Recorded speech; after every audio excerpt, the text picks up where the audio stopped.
Call your attention to this week's issue of Workers' World, not only because there's a front page article on supporting the Verizon strike, but there's a terrific statement from the campaign committee, "We shall not be moved in solidarity with the strikers." There's also an article by Comrade Martha on solidarity actions with the strike. So I'm going to go over some of the points in my article, but I've added more updates and more information about Verizon and the strike and what's going on with it. To say that the Verizon workers had worked for 10 months and had tried to get a contract for 10 months. Their contract expired on August 1st. Verizon was intransigent, and so nearly 40,000 workers went out on strike in 9 states and Washington, D.C., along the East Coast. This is the largest work stoppage since 2011, when 45,000 Verizon workers went out on strike. The Communication Workers of America and the International Brotherhood of Electrical Workers, which represent the workers in Verizon's landline and FiOS operations, called the strike. The AFL has endorsed it. Its members, community members, and other forces have been joining rallies and picket lines. Young supporters of Bernie Sanders have also been on the lines and are backing the strike. Particular note that's not in the article but that should be said is that the IBEW Local 2222 in the Boston area is on strike. They're Verizon workers. And our comrade Boston school bus drivers are on those picket lines supporting them because that local of the IBEW supported the Boston school bus driver strike for 26 months. And they were in the courtroom and supporting the 4 fired leaders. So our comrades are doing the correct thing by showing them full support. I also want to mention a point that I sent to Minnie Bruce that I thought was of note, that over the last few days, 240 more CWA members who work for DirecTV are now being represented by the CWA in Alabama, which is a step.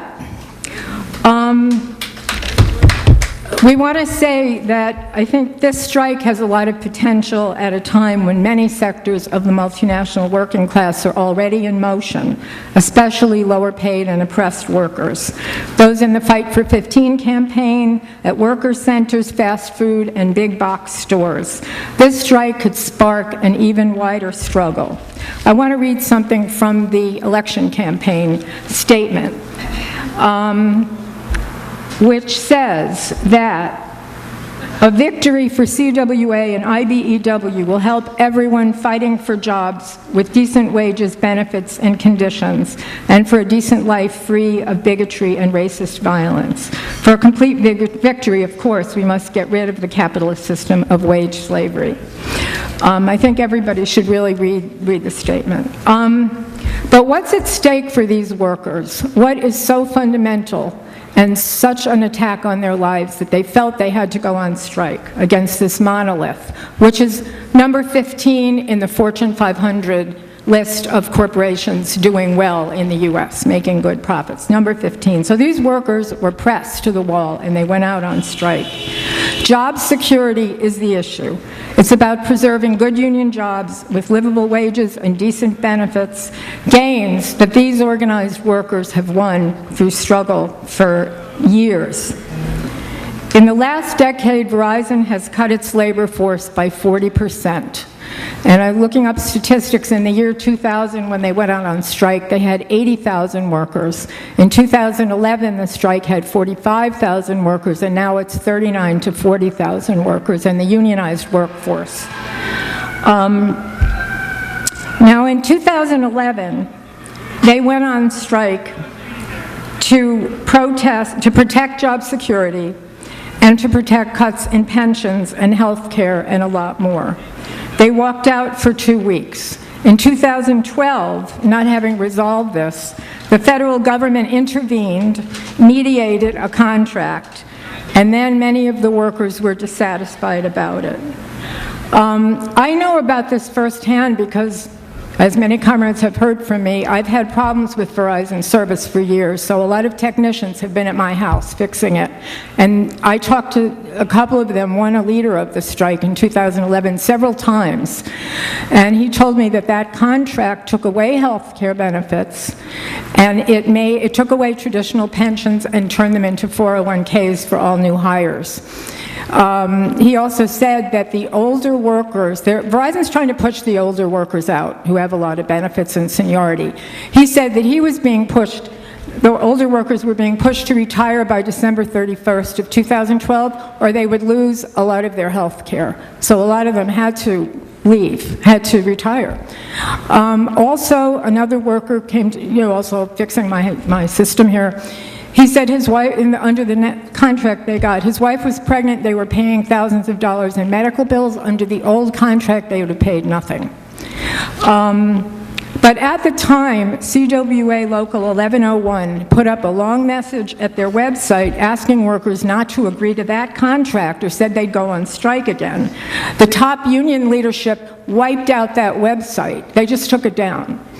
And they told the workers to agree to that contract. So the membership voted for it, but they lost medical benefits and, of course, traditional pensions for new hires. A lot of workers have not only been pushed into retirement, but pushed to take buyouts. That's why instead of 45,000 workers, there's 39 to 40,000. Now, workers hired after 2003 don't have any job security, and now Verizon wants to eliminate the no layoff clause for workers, older workers who were hired before then. Every job is in danger. Verizon really aims to tear up the union contract and weaken the union. The company is trying to wrench disastrous concessions from the workers and drive down their standard of living. Despite record profits of $39 billion in the last 3 years and $4.5 billion in the first quarter of this year, Verizon wants to further enhance profits by cutting labor costs, transferring more health care costs to the workers and retirees, reducing disability benefits for workers injured on the job, and freezing pensions. The executives will not discuss improving wages or working conditions, and they want to reduce overtime protections so workers have to work 7 days in a row without any days off. They already have compulsory overtime, since many job sectors are vastly understaffed due to outsourcing and cutbacks. The company is outsourcing more work to low-wage non-union contractors. They've already sent 5,000 customer service jobs overseas, and they want to offshore more jobs. And this is exploiting workers in the global workforce because Verizon pays them very low wages. But our position on this is we have solidarity with our sisters and our brothers in Mexico, India, and the Philippines, where these jobs are going. Verizon is paying them exploitation wages. We have no quarrel with them, but we oppose a company that exploits their own workers and then super exploits the workers overseas.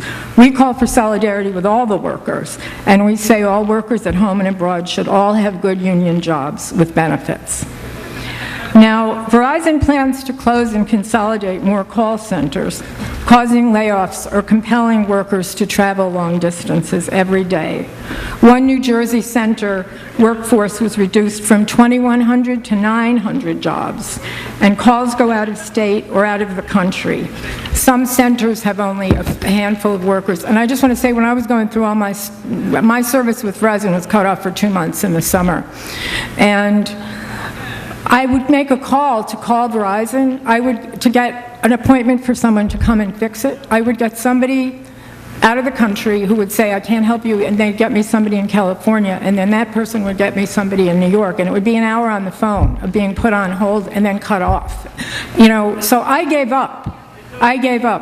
I got in touch with the CWA organizer whose email list I'm on.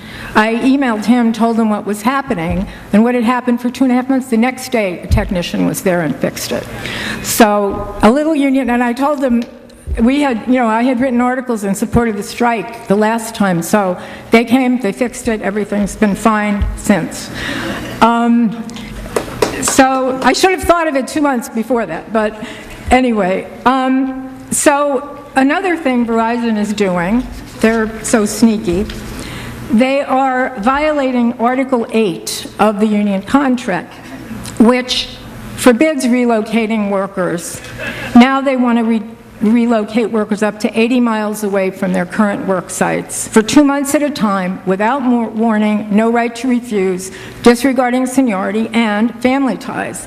This is an attack on the senior workers, most of whom have families and are responsible for children, and they would have to make, a 2-month separation would be a hardship.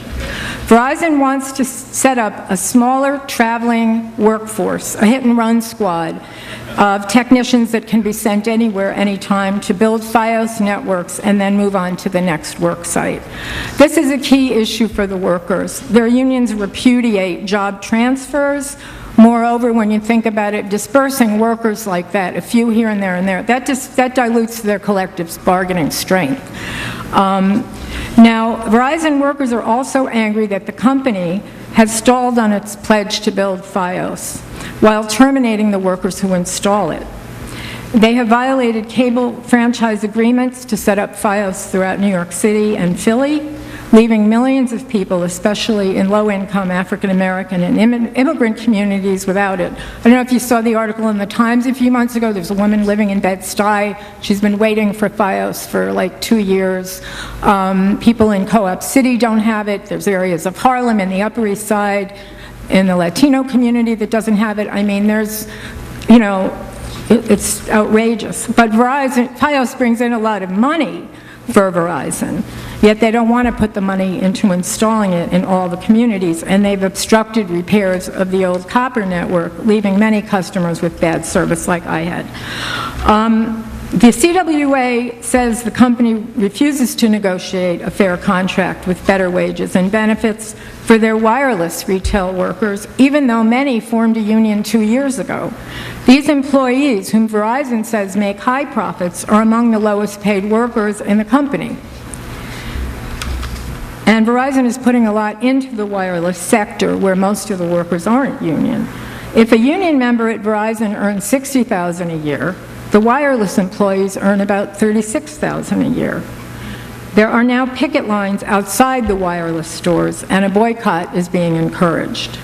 The chief CEO, Lowell McAdam, earns 200 times what the average Verizon worker makes, and the company strives to avoid paying taxes. Yet when Bernie Sanders walked a picket line, he said the company should give the workers a fair contract and pay taxes. McAdams went ballistic and called Sanders contemptible. It should be mentioned that Verizon bought internet company AOL last year for $4.5 billion and purchased a tech firm, Millennial Media, last year for $250 million, and now is in the forerunner to buy Yahoo. Expand or die is Verizon's motto. Also, pay the shareholders. But the workers who've created all the wealth Verizon is spending are at the bottom of the list of spending priorities. Verizon is competing with AT&T, T-Mobile, and Sprint on the wireless sector, which is saturated in this country.